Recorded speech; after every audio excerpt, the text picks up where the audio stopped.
Hello, I'm Father Joe Roesch of the Marian Fathers of the Immaculate Conception. Thank you for joining us as we continue with our year-long journey reading the diary of St. Maria Faustina Kowalska from beginning to end. Today, we take up from where we left off, beginning with diary entry number 149. When the Lord himself wants to be close to a soul and to lead it, he will remove everything that is external. When I fell ill and was taken to the infirmary, I suffered much unpleasantness because of this. There were 2 of us sick in the infirmary. Sisters would come to see Sister N, but no one came to visit me. It is true that there was only 1 infirmary, but each one had her own cell. The winter nights were long, and Sister N had the light and the radio headphones, while I could not even prepare my meditation for lack of a light. When nearly 2 weeks had passed in this way, I complained to the Lord one evening that I was suffering so much that I could not even prepare my meditation because there was no light. And the Lord said that he would come every evening and give me the points for the next day's meditation. These points always concerned his sorrowful passion. He would say, "Consider my sufferings before Pilate." And thus, point by point, I meditated upon his sorrowful passion for 1 week. From that moment, a great joy entered my soul, and I no longer wanted either the visitors or the light. Jesus sufficed me for everything. The superiors were indeed very solicitous for the sick, but the Lord ordained that I should feel forsaken. This best of masters withdraws every created thing, in order that he himself might act. Many a time I have experienced such sufferings and persecutions that Mother M., probably Mother Margaret, herself said to me, "Sister, along your path, sufferings just spring up out of the ground. I look upon you, sister, as one crucified, but I can see that Jesus has a hand in this. Be faithful to the Lord." I want to write down a dream that I had about St. Therese of the Child Jesus. I was still a novice at the time and was going through some difficulties which I did not know how to overcome. They were interior difficulties connected with exterior ones. I made novenas to various saints, but the situation grew more and more difficult. The sufferings it caused me were so great that I did not know how to go on living. But suddenly the thought occurred to me that I should pray to St. Therese of the Child Jesus.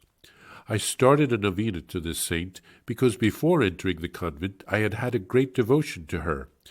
Lately I had somewhat neglected this devotion, but in my need I began again to pray with great fervor. On the 5th day of the novena I dreamed of St. Therese, but it was as if she was still living on earth. She hid from me the fact that she was a saint and began to comfort me, saying that I should not be worried about this matter, but should trust more in God. She said I suffered greatly too, but I did not quite believe her and said, "It seems to me that you have not suffered at all." But St. Therese answered me in a convincing manner that she had suffered very much indeed, and said to me, "Sister, know that in 3 days the difficulty will come to a happy conclusion." When I was not very willing to believe her, she revealed to me that she was a saint. At that moment, a great joy filled my soul, and I said to her, "You are a saint?" "Yes," she answered, "I am a saint." "Trust that this matter will be resolved in 3 days." And I said, "Dear sweet Therese, tell me, shall I go to heaven?" And she answered, "Yes, you will go to heaven, sister." "And will I be a saint?"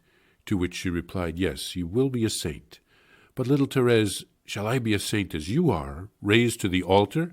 And she answered, "Yes, you will be a saint just as I am, but you must trust in the Lord Jesus." I then asked her if my mother and father would go to heaven. Unfinished sentence. And she replied that they would. I further asked, "And will my brothers and sisters go to heaven?" She told me to pray hard for them, but she gave me no definite answer. I understood that they were in need of much prayer.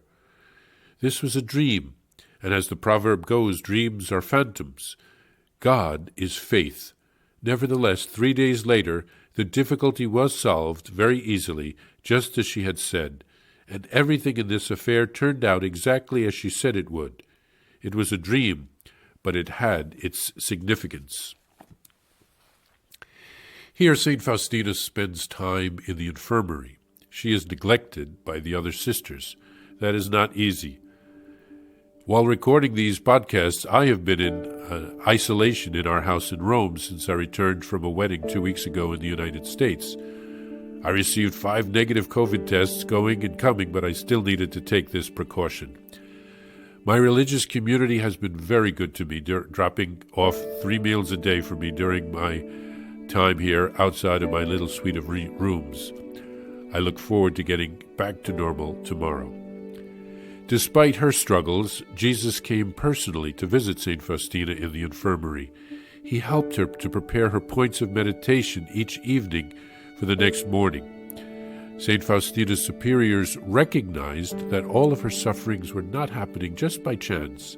God was allowing it to bring a greater good out of all that she had to endure. Then St. Faustina shares a beautiful dream about St. Therese of the Child Jesus, who assures her that someday she would be a canonized saint like her. The desire for sanctity and a high place in heaven doesn't reveal inordinate pride in St. Faustina. She didn't want it just for the fame. She wanted to be like Jesus, to be as much as possible to be like Jesus so she could be as close to him as possible. But she also learned that she would have to pray fervently for her family members. Because of the holiness of St. Faustina, perhaps some of the members of her family became special targets of the evil one. It's a wonderful reminder for all of us to pray for our family members. They need our prayers.